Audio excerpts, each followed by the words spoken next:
let's start with Quentin Johnston, of TCU. He didn't run the 40, at least I haven't seen it yet. I do think we're sort of in that more 4.5 range. A 40.5-inch vertical, 11-foot broad is pretty solid. He was 10th in college football in terms of yards per route run, and he averaged almost 9 yards per catch after the catch, was 11th. He did have, almost 12% of his target drop. So there are, like, when I looked at him, Thomas, I kind of I thought of kind of a weaker version of what Terrell Owens was, in that kind of a body catcher guy, kind of a separator guy, good yards after the catch. But when that ball's in the air, he's not going to make you forget about Randy Moss at all. He's not going to, snag the ball with his hands. And so to me, obviously Terrell Owens is an amazing football player, contributed to a lot of great offenses, but it's that type. And I wonder, is he explosive enough to sort of fill out that exact role, that sort of big boy wide receiver role, the yards after the catch guy, if he maybe isn't quite the athlete that those guys were. No, look, I think he is still, I personally believe he's a very good athlete. For me, that's a 7 in our scale. I'm not saying he's the 8 with a 9, the top end rare, but I think his body control, his ability to move around is very good. I'm concerned, as we all are, on the idea of his hands, of course. But he can separate, he can get deep. The yards after catch are very impressive. He's not the stop-start, the guy who's leaving people in the dust that way. He is a very good football player, all in all, short of trying to figure out his hands. And let me just say that is a place where you beat your head into the wall as personnel men, right? Because this is an interesting thing. Bill Belichick never let us drop a 5 on hands. Either it was a 4, which was average, or it was a 6, which was good. Because as scouts by trade, we like to find that midline place sometimes, and it's tough for us to commit sometimes. This is one of those guys where I think a lot of people are wondering what truly are his hands, and how do you determine? Remember, everyone, you can judge hands on the ability to snap the ball, pluck around you, adjust, catch balls up, down, all over. But there's also the ball skills element of it, right? Some people have really nice hands. They can snag it out of the air, one-handed, whatever they're doing, but they're not tracking the ball correctly, or they're not going up for the ball, as you mentioned, right? There are elements to that play into the ball skills that I think we cannot forget about. And this is a guy where I guarantee if you went into most scouts, they would have their judgment on ball skills, and there would be some questions on the pure overall ball skills.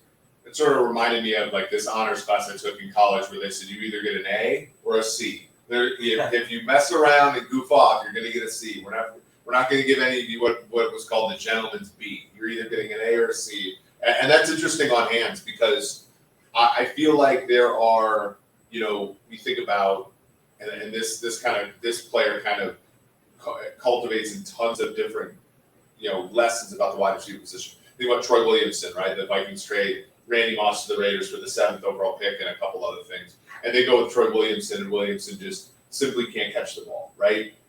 I think that there are guys who simply can't catch the ball.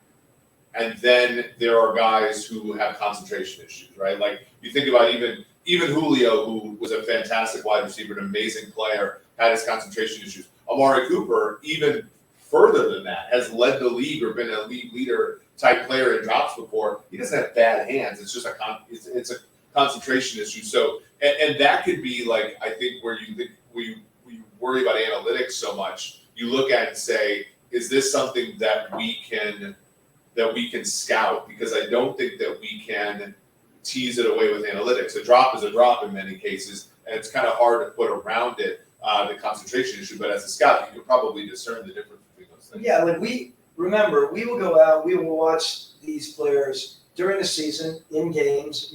We'd watch them at their practice, of course. We'd watch them at All-Star games if they're there. We'd watch them at the Combine. And then we'd go out and we'd usually travel out with if we're especially picking high, travel out with our receiver coach and our O coordinator, and we get our receiver coach to really drill down on these players. Oftentimes in that setting, again, they're plucking the ball and everything looks good. They're doing all these really, really good things as far as catching the ball with ease. And yet it is different when you're on the field a lot, laying down, right? There's just a lot on your mind. I mean, I said the same thing about Julio. I personally think Julio's a first ballot Hall of Famer. There were times with Julio that he would drop balls that you did not expect him to drop. And we were always trying to figure out what that was. We thought he had very good hands. It just had to do with everything else. Sometimes it had to do with a guy like that who was trying to do too much, trying to, of course, the obvious is turning to run early. But in his mind, he's thinking he's got so many other things that he wants to do with the ball after the grab, which is interesting to dig into. We oftentimes, if we ever had issues with people catching or not catching the ball, you guys have probably heard this before, we'd go out and we would do deep dives on their visual, right? Yeah. I know that sounds kind of basic in today's world, but there's a lot of that. We have had a lot of receiver coaches who have been around a lot of the best receivers in the league over the last 20 to 30 years, and they are pulling ideas that they had used through their whole process. Trying to I mean, it's just like everything, though. I mean, like, I would say, as somebody who played receiver and tight end, like, I was probably better left-eyed, than right-handed, and like this way was much easier for me to catch the ball than this way. And like you just, it's the same way that soccer players kick the ball with one leg better than the other. I think unless you train that, and you're not really going to put the work in until you get to some of these like tip-top programs, and even then you don't sort of know if the research is going to bear fruit. So that one is it's a good question.